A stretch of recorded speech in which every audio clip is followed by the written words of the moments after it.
Welcome back. This is Don't Watch at Night. And I'm going to take it again because you sniffled in the middle of that. Okay. No.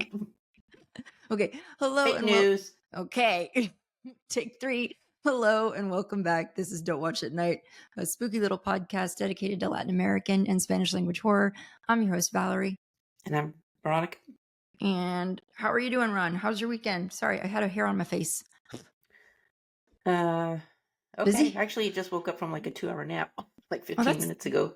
That's good. There's a gnat in here. Dang it. It's going to bug me.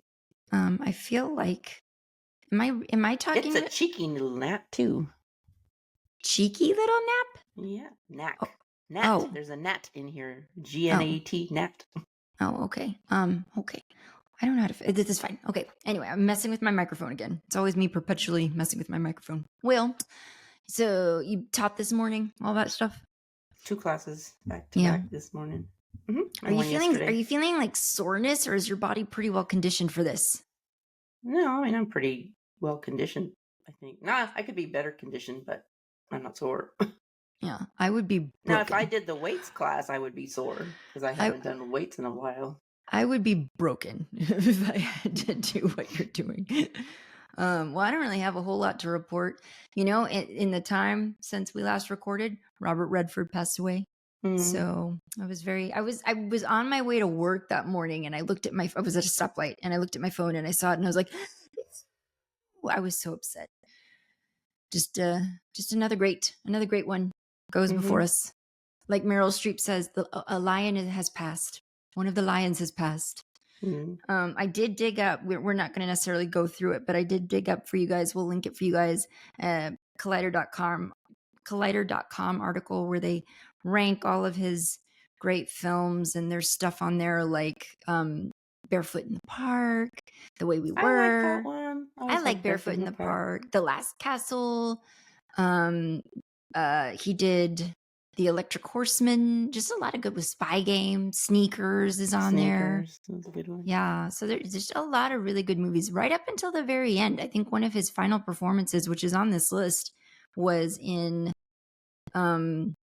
something about the old man and the gun or something. Maybe it came out like 2023 perhaps, so it was one of his final movies, and even that one they're saying like just a really stellar performance that he gave. Old Man and the Gun came out in 2018. My bad. So I think there were some other things in between. Like wasn't even in he was in a Marvel Avengers movie, I thought. Yeah. The Marvel guy. The Marvel one came out in 2014. So 2018. The Old Man and the Gun. Yeah, I know, right? The Marvel movie. The Old Man and the Gun, which came out in 2018, and that one has Sissy Spacek in it as well. So, yeah, check this list out. Lots of good stuff on there. Have yourself a Robert Redford day. There's been so much news in the media this week that it's like I don't even feel like we got to properly, have that period of mourning over Robert Redford the way we did for like Gene Hackman and Val Kilmer, 2 other notable actors who've passed within like the past year. So. Yeah, give that list a look. Anything else, Ron? Anything else going on with you these days that you want to share? I don't have time for anything else. I haven't even read. I haven't had time to read anything just for fun and enjoyment. Like Robert, yesterday, what day are we? I'm losing track of days. Sunday. Okay, so yesterday, Sunday, taught in the morning, came home, showered, and then we went to eat. And then he asked me if I wanted to stop at the bookstore, the Barnes & Noble that was right there. And I said no. You're like, we don't have time. No, it wasn't a time thing. It was just, I know there's no point in buying the book because I won't have time to read it. Yeah. But I never, ever turned down going to the bookstore. And I said no. Bookstore. Well, which makes me sad. Yeah. For those of you listening, well, because Veronica already knows, because Veronica was part of the text thread this weekend. My fire was lit anew to open up an indie bookstore because there was like some article that I sent the family thread where it was just like indie bookstores are on the rise post-COVID, and so it's just, which is great, it's like wonderful that there's all these indie stores rising up right now and seeing success because we need those stores now more than ever. So. I told them, I was like, missed opportunity. We should have gone into family business and started a bookstore. There's still time. There's a little independent bookstore here in San Antonio. They just moved locations to like Southtown, I want to say. I think so, yeah. It's called Ghoulish Books, and so they just sell like horror themed Yeah, books. that's cool. That's really Haven't been cool. yet. You said they switched locations, right? Where did they? So where did they used to be? They used to be like an office suite space, like in I can't say it, in an industrial park type area. Oh, okay. So kind of like it was hard to find. The building itself was just, it looked kind of that warehouse look. Yeah. All the suites there kind of had the same warehouse look. And you said now I've not seen their location, but I think it's on South St. Mary Street, which is, it's downtown adjacent. So I'm imagining something with more character. Yeah, that sounds nice. That sounds like a step up for them. Good on that. All right. Well, yeah. I guess I don't have too much else to say. Hold on. I freaked out for a second because I couldn't find the timer to note, and then I was like, oh my God, are we not recording? But we are. Okay. Well, then I guess we can get right into it, Ron. Are you ready? Ready. Okay. Ready. We took in 2020's The Day of the Lord. And unfortunately, the full Spanish title of this movie is Menendez Parte Uno, El Día del Señor. There's more? You didn't see that it's technically supposed to be like the first of whatever? I don't think there's more as of today. Oh, God. But potentially more on the horizon. Did you see that there's a post-credit scene? Yeah, I did see that. Okay. I don't know. I have an idea what it means, but I did see it. Okay.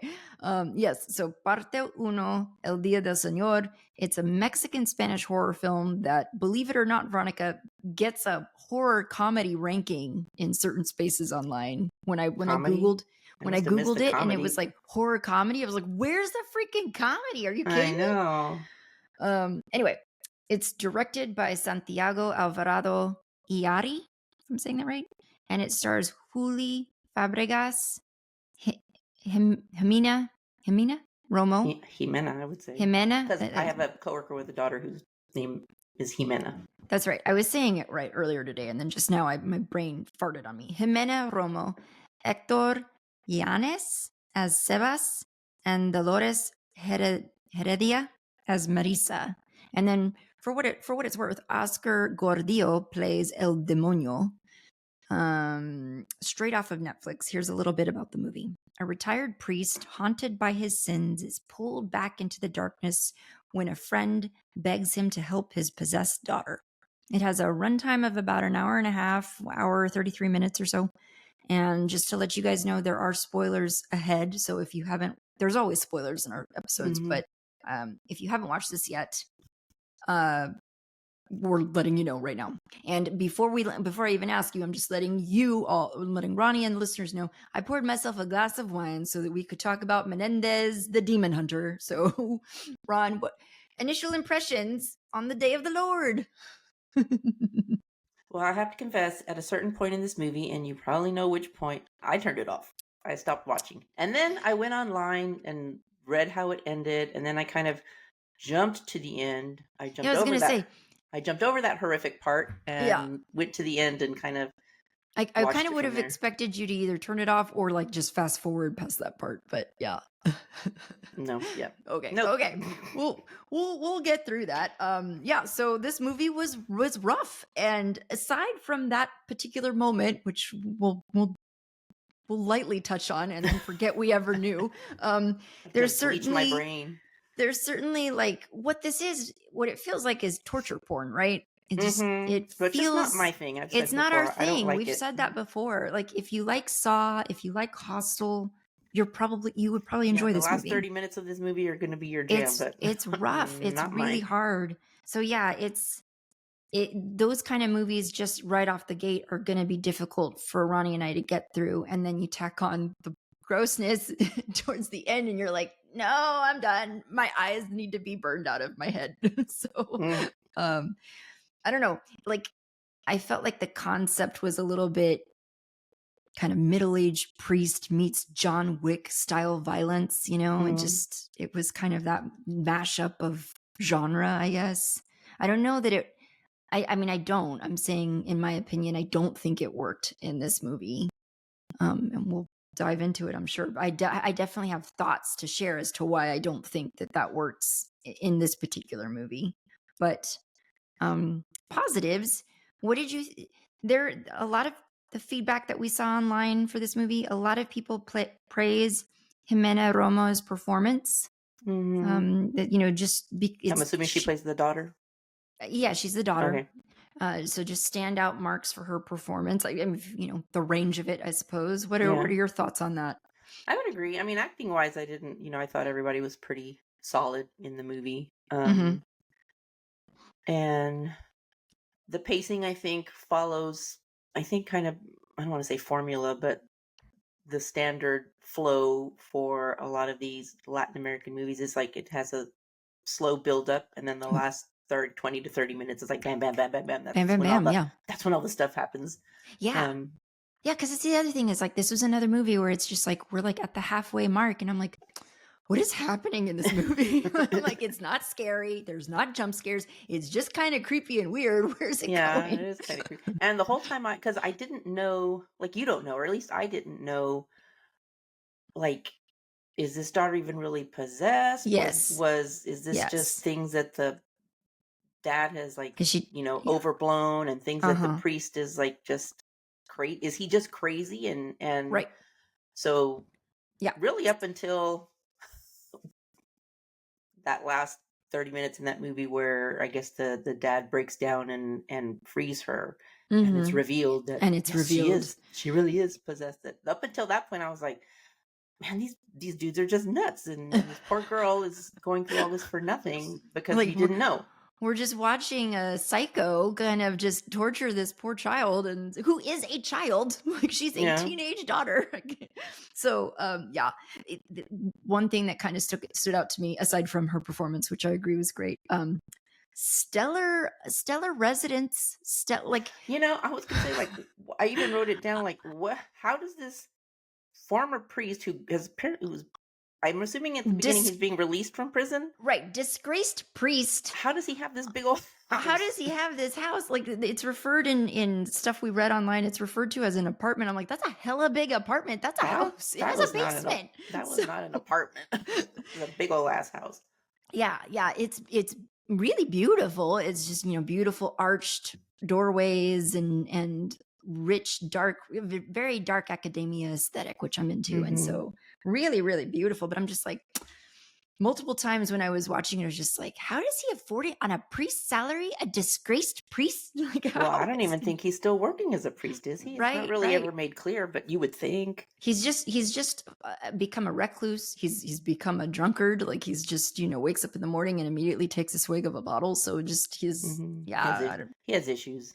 Because apparently he went to prison for an exorcism, like I don't know how many years back, that went wrong, and the little boy that he was, freeing from a demon reportedly died during that exorcism. Yes, tragic. Even though the mother doesn't seem to hold him accountable for that. Yeah, it's very weird. The whole movie's just it's weird. Like the relationships in it are odd.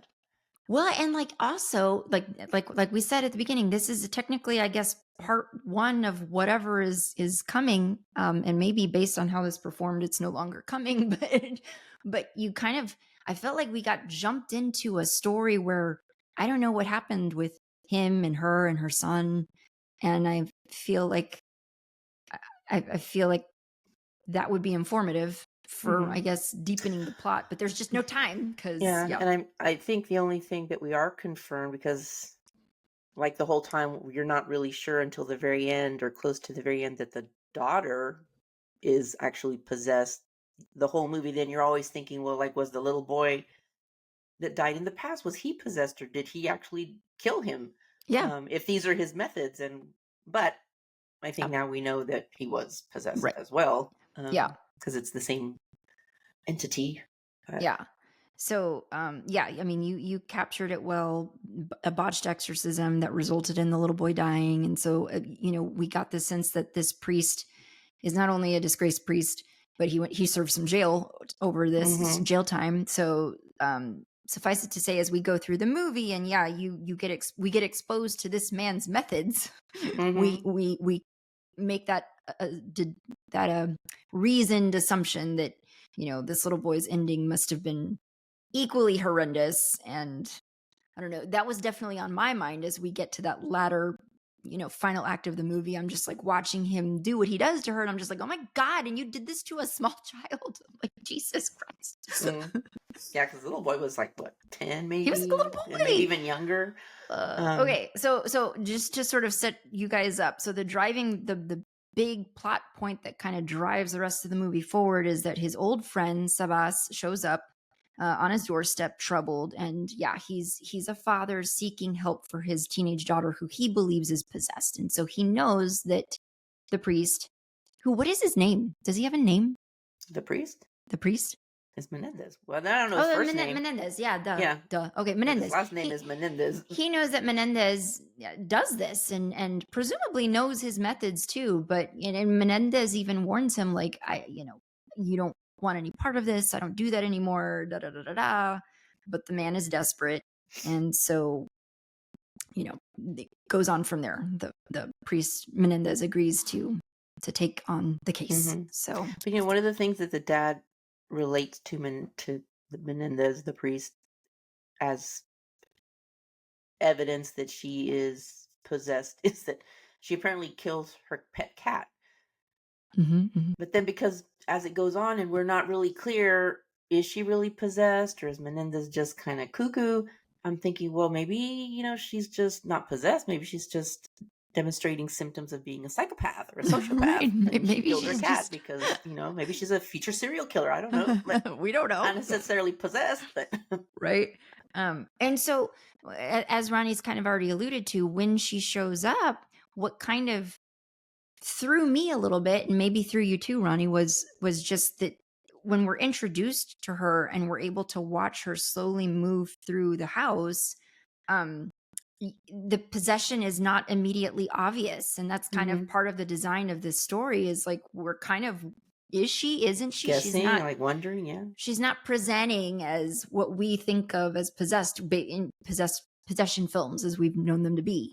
So you're just wondering, like, is she just like a bratty punk teen, or is she, is there a demon perched inside her? We don't know. Okay, one comedic moment that I would say was funny was when she tases herself because she's got the taser backwards. Because that's really the only funny part, potentially funny part. But when she's knocked out and she's on the sofa and he's undressing her, I was like, this is icky, and where's this going? And because you still think, because we still don't know. Yeah, she's still just seeming like a normal teenage girl. And that's the thing, like the priest character in this portion of the film, he's just creepy enough that you do start to wonder, well, is it her or is it him? And like, who's the threat here? And it's hard to tell. There were little touches that I also caught that I appreciated. Like, I appreciated that as she's moving through the house, we see a cross, right side up on the wall, and then when she passes by it again, it's upside down. So, I mean, seeing things like that you're kind of thinking, okay, maybe there is something here. But the movie does a lot of playing with the viewer's mindset of what's going on, who can we trust? Right. Who's the unreliable narrator in this? Right. Like, which point of view? Looking back on it now, knowing that she was possessed,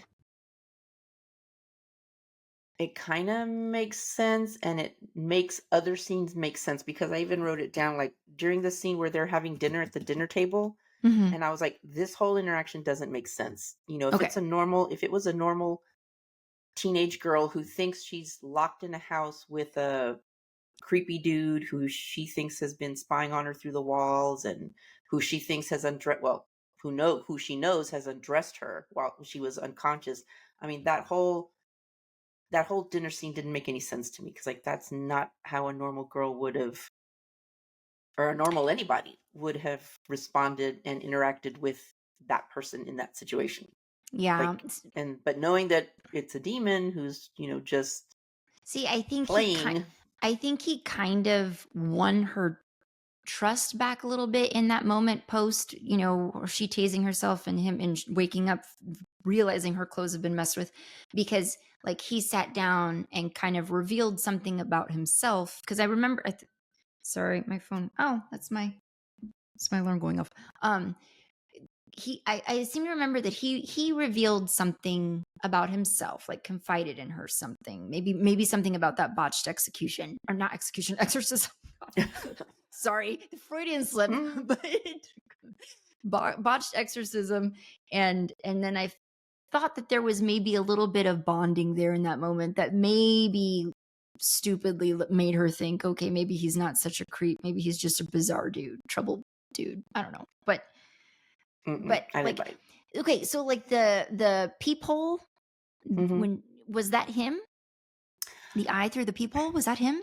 Or was that even in her? Because there's elements of in the movie, there's scenes that play out that it's just like it turns out to be in her mind, or it turns out to be in his mind.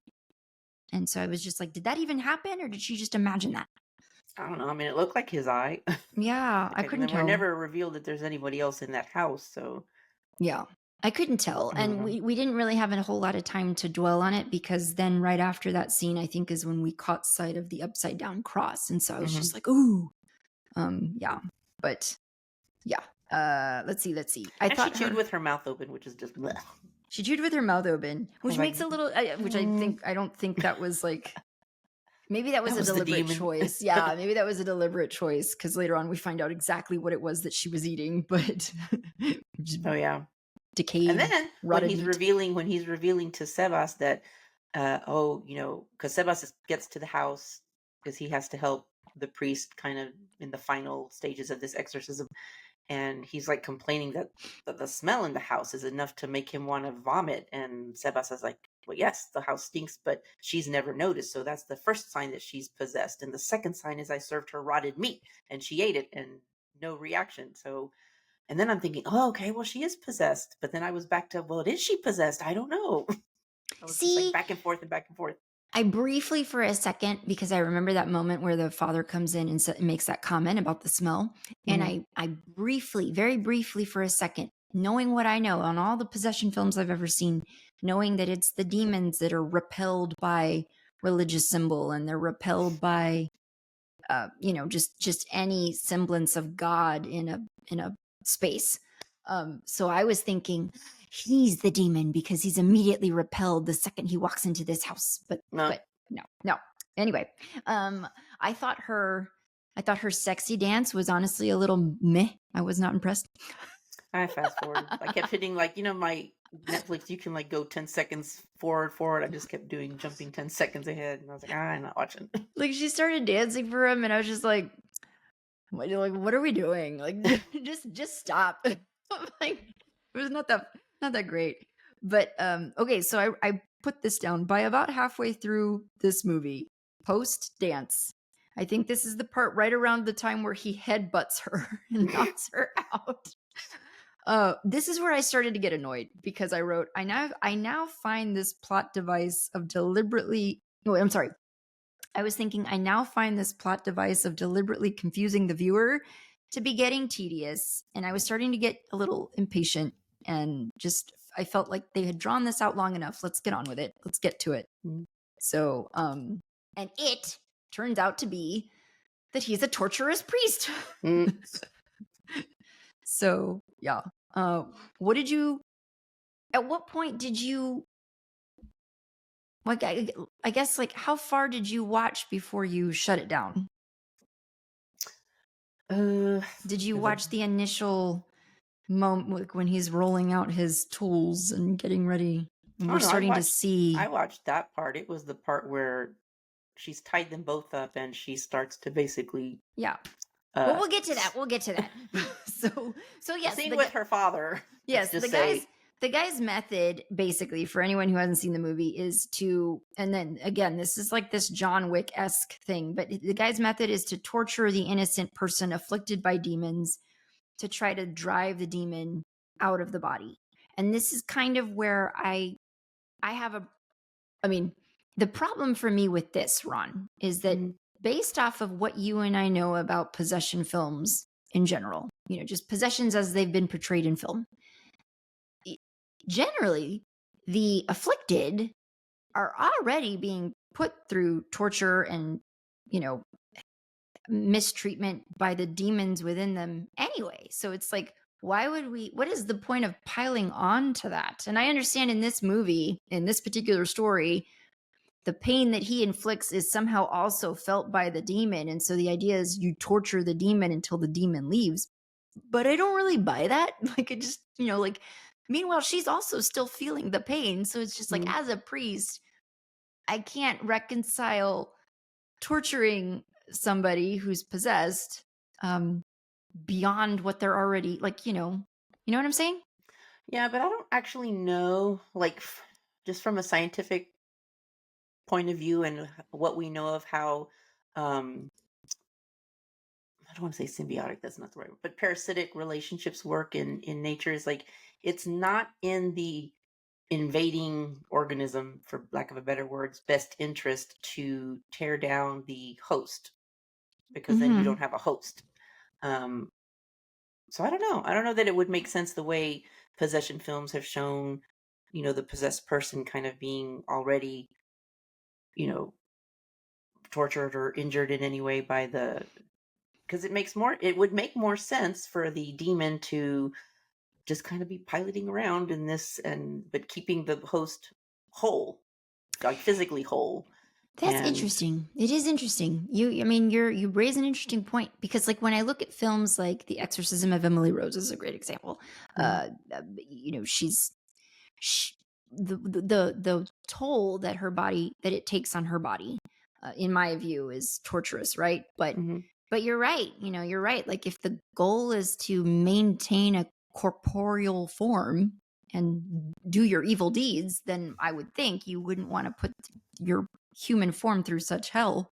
I don't know. Unless your goal is just to torture, and so it's like, let me get into this body and torture them because it's fun, because I'm a demon. I don't know. But yeah, that was my what I was not really, what was at odds for me with this approach. It was just like, why are we adding to the misery of this poor girl? Veronica's killing gnats over there. I got it. That cheeky gnat. Yeah. No fear. So I don't know. That aside, I know we said torture porn and everything. Like, if this had been I tell you what, let's save that question. That'll be a question for the end. When he first hits her, and I couldn't remember if it was when he first shocks her or when he first hits her with like the brass knuckles. The dude puts on brass knuckles and socks her in the face. I was just like, oh my God. But yeah, I didn't fast forward it, but I was kind of looking away. Oh yeah, I was looking just at my phone. I was like covering my eyes. I was like, oh my God. When he first hits her and he says something, and I'm paraphrasing, but he says something to the effect of like, basically telling the demon, I'm going to keep doing this until you give up and leave her body. And I wrote, I don't know what the way is out of this, but if it's just telling this crazy asshole, yeah, you did it, I'm healed, the devil's gone, I say go for it. I say try it. I would have maybe said that right away and been like, okay, you did it, I'm healed. Let me go, please. Just do it and see what happens. See if he, because he was like, I'm gonna keep doing this as long as it takes. My go-to would have been like, well, look, you did it, one hit and it's gone. So I don't think he would have been fooled, because I think in actuality Menendez is pretty good at what he does in terms of being able to spot it. So I don't know that it would have worked, but yeah, he would have been fooled. Would have been worth at least an effort. At least try, like you're strapped to a chair being tortured. At least try. Okay, so we don't necessarily need to go through like each individual thing he does to her, but again, it is like, if you're into Saw, if you're into Hostel and movies like that, this is probably right up your alley. This is not up my alley. This is not up Ronnie's alley. So I didn't need to see, some of the tools come out. The tools coming out is anxiety inducing enough for me. And then to watch him use them. I missed that he put on brass knuckles. That must have been one of my look away moments. No, when he pulled out the tools that he uses on her nails, like I thought he was going to take a finger, and I was like, no. I was just like, no. I would have I couldn't do it, Ron. I have no stomach for this stuff. I could never survive. I'd be like, just kill me. Just kill me. Okay, so in the final 30 minutes of the movie, we do get confirmation that she is in fact possessed. And what did you think of that reveal? And did that give you a sense of relief at all? Because it kind of gave me some relief, because I was like, otherwise you're just a psycho. Yeah, I was shocked because I thought the whole movie was going to be that there was nothing ever wrong, and that it was going to be He's just a revealed that psycho. it was going to be revealed that Menendez was, because at the beginning of the movie we see him, he's being escorted. I thought he was on his way to prison. Was Okay, it? I don't know. Or were they escorting him home? So you thought he was on his way to the prison, and then this was all like, here's how he got there, that kind of thing? Well, no. I knew it was after prison, but he's locked up in the back of a police car, and there's like at least 2 or more heavily armed police people escorting him. So I thought the reveal of the movie, or the end conclusion, was going to be that he really is just a murderous priest. And so I was surprised when it was revealed. Yeah, a little relieved. Oh my God, okay, right. Yes, they're still beating up on the physical body of this poor girl, but at least it's not for no reason. At least it's not because you're a psycho who enjoys this crap. Yeah. Although I get the sense that we are supposed to kind of believe that and this is the part of Menendez that is twisted, that he does delight in torturing the devil. So it's not that he wants to torture this girl, but the demon inside, he gets excited on torturing that demon. Again, it's just a messed up movie. Yeah. So, okay, so then the movie takes a completely unnecessary turn. Yes, could have left that little bit out of this movie, and just a shock for shock's value's sake. Piece of crap plot. Completely Boo. unnecessary scene that, like, I already wasn't in the camp of like, this is going to be a movie that I rewatch, but with this scene, like, I don't ever want to think about it again. Yeah. I don't ever want to think about it again. So, and for those of you who, like, we're not going to go into it, but what we're talking about, guys, is the possessed daughter and what this demon does with her body to her own father. We're going to leave it at that. Okay. Yeah. So something that should never happen. It should never happen. So, like, there's no reason for it in the plot. It doesn't service the plot. It's deeply disturbing. They don't technically, like, some of the reviews were pointing out this as well. Everything we read online, nobody likes this. Everybody hates this. Who would? So, and they point out, like, technically they don't show you anything, but it's enough to know what's being portrayed. It's disturbing. And so it's just like, who is this for? Who are you doing this for? Like, nobody wants this. Take this out of the movie. It's like if the point is to show that the devil is depraved, babe, we get it. We know the devil is depraved. Like, you don't have to prove it. This is messed up. I'm wondering if in the end that hurt its chances for there ever being additional parts, because that's why when you said Menendez Part 1, I was like, oh my God, there's going to be more. Like, I can only imagine, because in generally speaking, at least in American films, sequels, they're always like trying to up the ante, and I was like, oh my God, what could possibly more could they do? Right. It's just like, more horrific than that. I don't want to see anymore. I've seen enough. Like, what's that Justin Bieber? Like, okay, like, no, immediately no. I'm telling you right now, I have seen what I needed to see.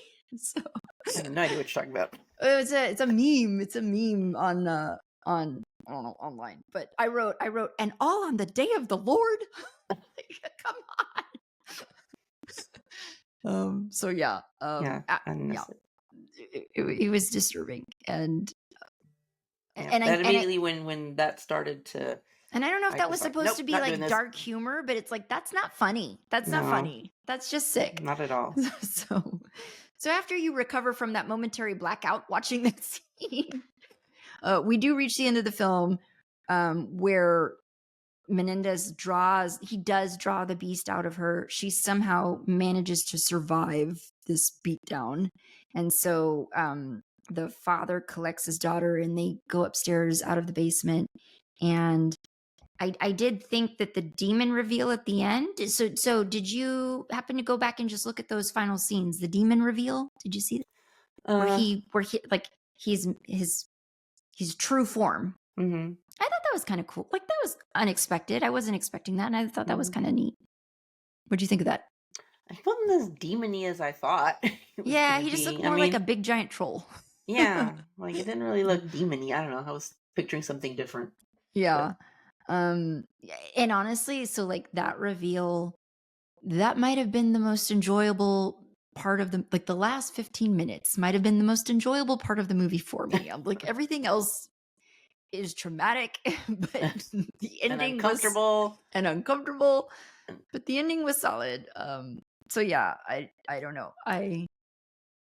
And then so like the post credit scene is wait, back up. Yeah, back up. You tell me. The phone calls. Yes. So tell me about the phone calls. Okay, so wait, let's back it up even further. So when he came up from the stairs after he supposedly quote unquote defeated the demon, there was a split second where I thought, because he looks so deranged, I thought, oh my God, the demon is in him now. Mm-hmm. And maybe he's telling his friend and her daughter and his daughter, go, get out of here. The cops are on their way. They're going to come and take me away again, which is what I want because I have a demon in me. That was what I was thinking. Turns out that's not the case, but yeah, go from there. Well, I knew that because when I had dipped out of the movie and I had read the ending, I knew that he wasn't. So, okay. But I was thinking, okay, but dang, there's another gnat in here. What the hell? Do you have a plant in there? Sometimes plants bring the gnats. No, I don't have plants. I can't keep plants alive. You know this. Meanwhile, I have like a bunch of plants in my house. Anyway, go on. What was I saying? Oh, I thought Sebas was going to knife him, and well, yeah, because you don't know. You can't trust it. You don't know. He looks crazy. What was your question? What did you ask me? Walk people through what happens. Like when. So throughout the movie, he keeps getting his phone rings, and he goes and he picks it up. We never hear a voice. We only hear Menendez's half of the conversation, and he's always talking about how. I know you're checking up on me. I've stopped drinking. And then later he tells him, no, I lied to you. I'm still drinking and, just leave me alone. And he's kind of back and forth, like, thank you for watching over me, blah, blah, blah. And then at the end, after Sebas and his daughter have left for the hospital, which, by the way, what's the story he's going to tell the doctors about what happened to his daughter? The phone rings and then this answers it. And he's like, thank you. It was a success. I sent that demon off, blah, blah, blah. And thank you for, watching out for me. And then the camera pans down the cord and we realize that it's a disconnected phone. So it's a non-working phone, but yet it was ringing. So yeah. What is that, Valerie? What is that? I don't is that his direct line with God? I don't freaking know. But man's on the brink of death. And so then that's the end. And then the post-credit scene is he's sitting in that chair with the disconnected phone, post call, and what looks to be something in the shape of like a Virgin Mary, because of the way that it's holding its arms out, starts moving toward him, floating towards him like a life-size version of that. Imagine that. I thought it was a nun, but I don't know. Virgin Mary maybe makes more sense. Well, so whatever, a woman, what looked to be a woman with some sort of shroud on her head. And so she's holding her arms out and floating towards him in a very statuesque way. And then her face just goes demon crazy. Mm-hmm. And that's the end. So I don't know. I don't know what's to come. I don't know what's happening. And yeah, you don't even know what happens to Menendez. Does he die? Does he end up dying from his injuries? Do the police come and cart him away and he's back in prison? What is this floating whatever she is? Yeah. Like, does she kill him? Like, what? I mean, I have to admit, because I wasn't expecting post-credit scenes, and so when that showed, I was like, oh, I was in no way invested in this movie, and I think I'm still not. But when that post-credit scene showed, I was like, well, damn it, kind of want to know what that's about. Mm-hmm. But I don't think I want to know enough to watch. Not enough to watch. Or if a part 2 ever did come out, I'd have to heavily screen it beforehand to know, okay, is there going to be any more of that icky stuff in there. I would hope that the feedback they receive from this is like, that don't was do not that. necessary. Nobody, I can't even imagine, like the people who that would be for. We don't want them. We don't want to be making entertainment for them. We don't want them. No, thank you. No me gusta. Like, no, thank you. All right. Well, Ron, light switch scale. What would you give this one? I mean, it wasn't scary. It was not scary. It was just. It's just icky. disturbing. Disturbing. So. Very, very icky and disturbing. And again, if you like that scene aside, let's pretend that scene is not in this movie. Yes, please. Then all you've got is like the pretty graphic violence. And so it's like, for us, that's not going to be our cup of tea. But if that's your cup of tea, you might enjoy that. And then just like, I'm serious, just black out for that scene that you got to get through. The other thing is like, it goes on a beat too long. You're like, oh my God, please just end it right now. Yes. I fully expected, I was like, Veronica will have either shut this off or she will have fast forwarded past that scene. In retrospect, I should have done that too. What happened was, I watched like the first, I think it was an hour and a half long. So I watched the first hour, maybe just a little bit over the first hour, Saturday night. And then it was getting late and I had to get up at 7 a.m. to go teach this morning. So I left the last 30 minutes for today. Well, so you hadn't gotten to that part. I hadn't gotten to that part yet. Okay. Sebas had just gotten to the house and like a little bit before then. So I don't even think they had gone downstairs yet. They were just still talking upstairs, him and Menendez. So I left the last 30 minutes for today. And when I got back from teaching and, got ready and Robert and I went to have lunch and I'm reading your text about, what did you say? You said, that you basically didn't enjoy this movie at all. And I'm thinking well, crap. I never watch it. Like Ronnie and I never really give away. We don't usually preview what our feelings are going to be about anything that we watch or read. We save it for the show. We save it for the show. But I just flat out told her, I was like, I did not enjoy this movie. Yeah, he said, did not enjoy that movie, by the way. And I was like, oh crap, now I got to go watch it. What is it? Which, by the way, like, okay, so that scene where Sebas has to go down and participate in the ritual and witness his daughter be brutally beat. Like, I'm sorry. And I know this was prior to us knowing for sure whether or not she's even possessed. I think even if my son was possessed, I don't think there's any way in hell I could do that. I don't know, man. That was rough. I was just like, this is messed up. Well, and it just makes you wonder, did Marisa do that too with her even younger son? Little boy? Like, with her even younger son? Yeah. I'm looking up real quick. So there isn't, I don't know that there's a sequel in the works to this movie. When did it come out again? 2020. 2012, that's like already 5 years ago. So, I mean, things might have been delayed because of COVID, but I also just wonder if like it just wasn't received well. And you would think whoever was like supervising the script would have said, why did nobody say, okay, it's fine, but leave this part out. We know, this is a beat too far. But nobody said that. Yeah. And this was a Netflix release, by the way. Like, this was like, there is no part 2 of, this is what Google says, no part 2 of the Day of the Lord movie on Netflix, as the film was a single 2020 release. So maybe they had goals and it just fell apart. The film was not a 2-part series and a sequel has not been made.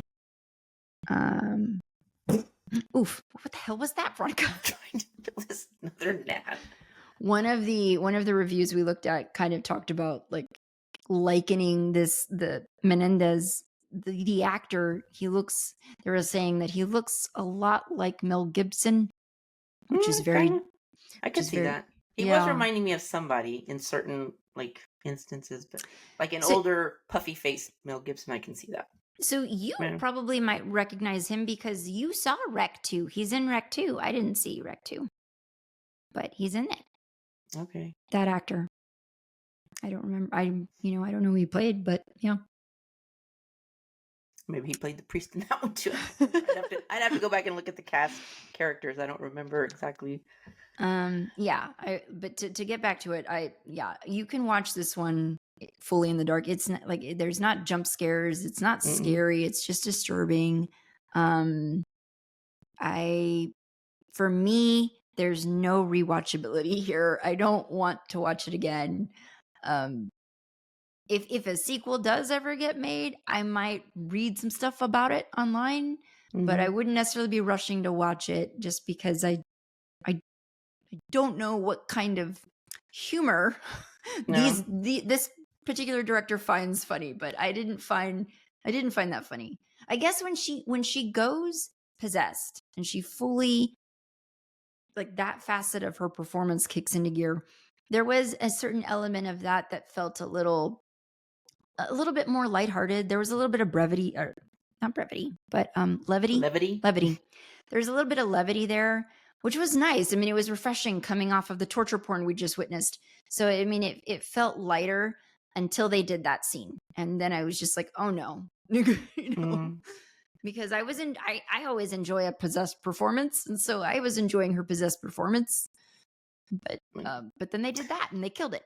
Yeah. So do you think she tased herself because the demon doesn't know how to hold the right way of it, I would think so, probably, right? The demon doesn't know the right end of a taser from the other end. Because she is supposed to be a teenage girl. I don't know how young.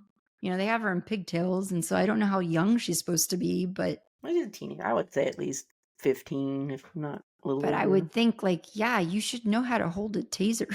Yeah, so I'm gonna chalk that up to the demon. Didn't know to the demon, yeah.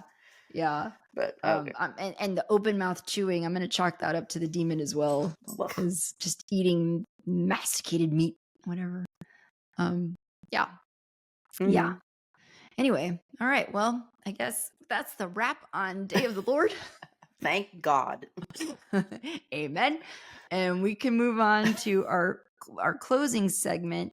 I wanted to spend a little bit of time talking to you guys about our Patreon. If you are not a member of our Patreon, it is free to join. And honestly, we offer as many perks as we can. And so for that reason, there's a lot of perks that are just open to all. But, there's one tier, it's a $3 tier. And in supporting the show through the $3 tier, you get access to everything. And so we'll link that for you guys in our show notes. But please come and join our Patreon community. We do creepy cocktail hours. We do video episodes. We do, when we do live shows and things of that nature, virtual live shows, you get first access to that. And then the other thing we occasionally do is bonus film commentary episodes. And so there may be some stuff like that coming up in the next month, being October, being spooky month. Veronica, real quick. Yeah, you asked me for a theme. I'm like, I don't know. Well, I mean, aside from that, we'll edit this part out. But when you look at your panel here, do you have an option to stop record? Where would that be? At the bottom? It would be like down at the bottom. I see mark, clip, mic, cam, speaker, react, raise. Okay. Share, leave. Okay. So then people chat.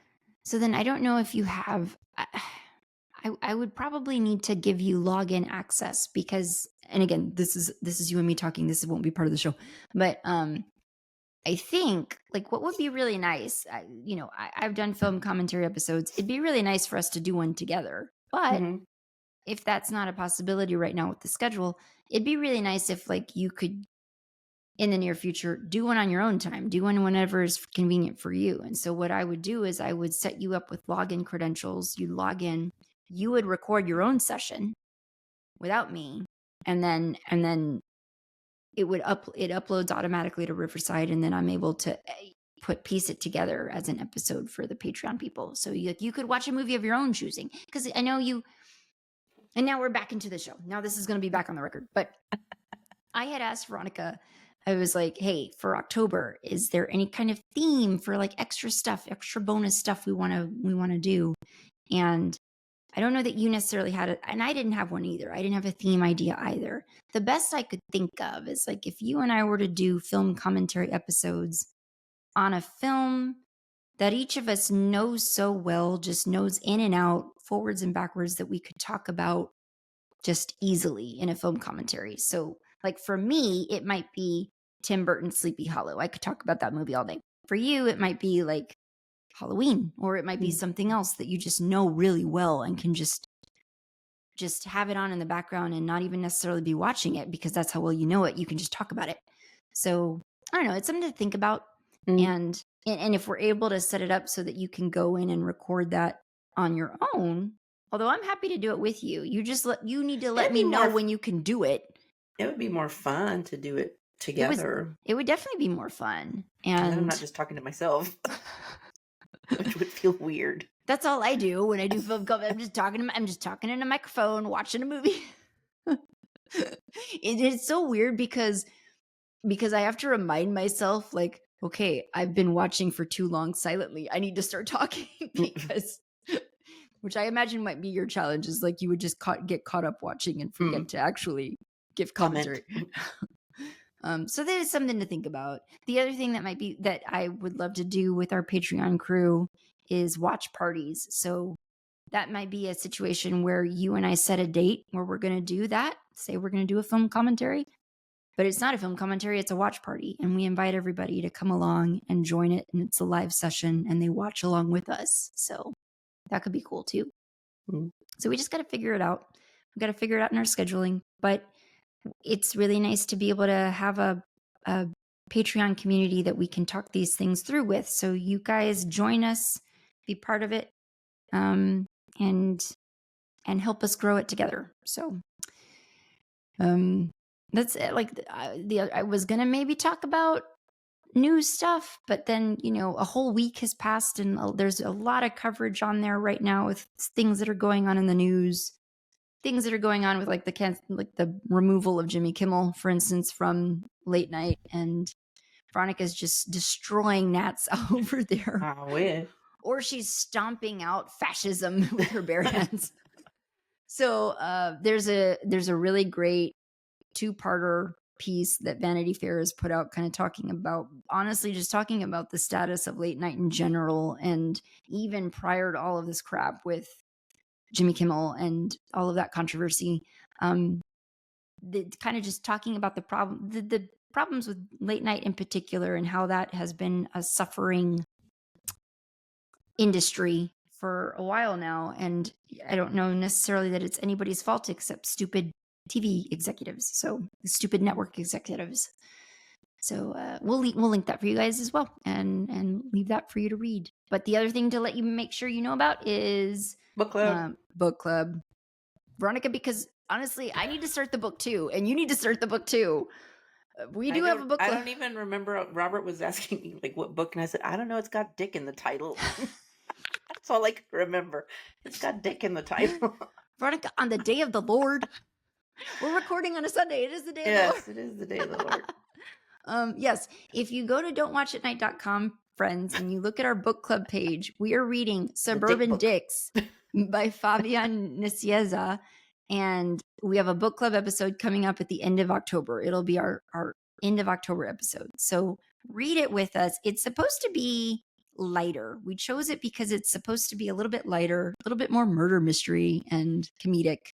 Fabian Nicieza is a well-known Marvel kind of comic book industry writer. So this could be an entertaining read. It could also not be. We don't know. But we just wanted to take a break from some of the other books we've covered. So that'll be it. Ron, is there anything else? Not taking anything else right now? No. I did. Oh, the dog. Hello. Coda just busted in. He's just looking at me through the door. He's like, "What are you doing?" I don't know. Have I mentioned this before that I watched K-pop Demon Hunters? You did. You talked about that. Yeah. I'm trying to think like if I've taken in anything. Nothing of the spooky variety. We are starting to watch our spooky movies. So like have you started your Halloween decorations? I know you bought a mannequin. A little bit. So Veronica knows. Okay, so by the way, yeah, thank you so much. So last episode, guys, I was talking about the guy that was my inspiration for my Halloween display this year. And I didn't have his name at the time, and I do now. The guy from California, he is Senor Scary. And if you go to senorscary.com, you're going to learn all about him. He's from California. He's the one who does the really educational yard displays that incorporate Latine culture. So Chupacabra, La Llorona, what else? Help me with the other one. Santa Muerte. Santa Muerte. Yeah. So I was just totally inspired by this guy. And I have a werewolf head that I've had for years that I'm kind of going to warp into a chupacabra head. And then I went and bought a costume to go with, because all I've ever had was the head, but I went and got the costume. And then I went and purchased a freaking mannequin, and I assembled the mannequin in my living room. It's a legit mannequin, taller than my husband. And what did Alex say? I mean, he's a little bit distraught with the mannequin's fit. And so Alex is like, I don't really appreciate this. And he holds up the torso next to his torso. And he's like, I don't really appreciate this. But it's like, it's a full-size mannequin. If I were to open up a department store, that mannequin would be legit in my department store. So now I have one. Where I'm going to store it, I don't know. There's a part of me that wants to like just keep it up. So pre-pandemic, there was a wonderful restaurant here in Austin called the Russian House, and owned by Russian family. They serve traditional Russian food and beverages, and it's just really cool because it was downtown, and you go into this space and they had it all just decorated with just culturally relevant things. And so it just felt like you were stepping into a time, what's the word I'm looking for? Time jump? Time machine? A time machine. Yeah. It just felt, you felt transported, and the food was great, just really great stuff. And then in the wake of like everything that happened has been going on with Ukraine, what was so nice to see is that this Russian establishment came out in support of Ukraine. They were very vocal about their support of Ukraine. In fact, they even changed the name of their establishment from the Russian House to just the House, and which I thought was really powerful. And but then the pandemic happened, and I think they just never really bounced back from that. And so they had to shut their doors, which was very sad. But I do remember, long story short, too late. I do remember when you walked in, they had a huge ass bear, like a standing up bear, stuffed bear in their entryway. And I always thought it was so cool. And so when they shut down, they put a lot of their stuff on sale, their memorabilia and their decor. And I was like, oh my God. And I didn't find out till it was too late, because had I known, I would have gone to buy the bear. Oh. So, anyway, but now I have a werewolf is what I'm saying. And so I should just keep it up all year.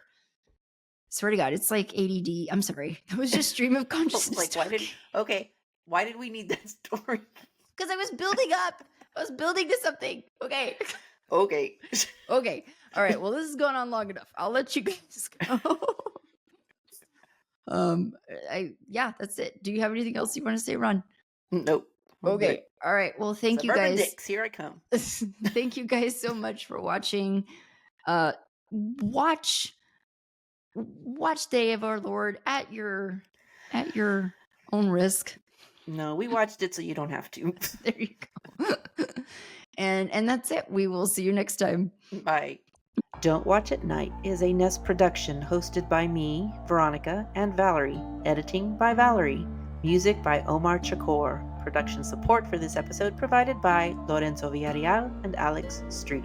Listen to new episodes of Don't Watch at Night every other Monday, and don't forget to give us a rate and review. It's the best way to help us grow.